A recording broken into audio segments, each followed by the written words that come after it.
Corey Leeson is getting ready to plant his most expensive crop in 30 years of farming.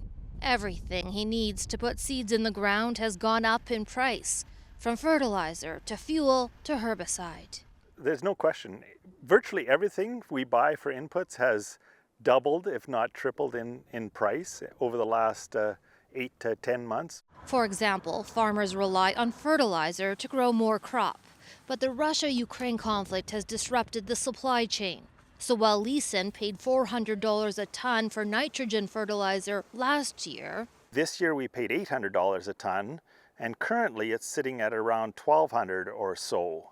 So that's the sort of, a threefold increase from what we grew last year's crop with.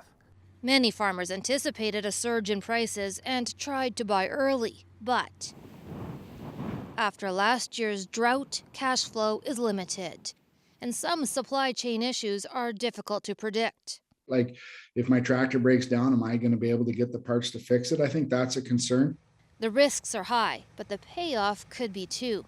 There are record high prices for canola, wheat, and other commodities. So if farmers can produce even an average crop, they may be able to cash in.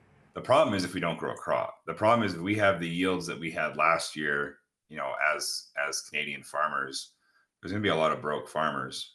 And that's not for lack of trying. I mean, we can't control the weather. Corey Leeson says he accepts the risks of farming. The conflict overseas puts it all in perspective for him.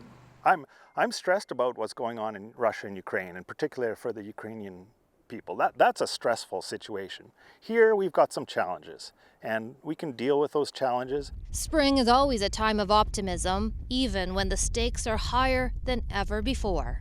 Bonnie Allen, CBC News, Meadow Lake, Saskatchewan.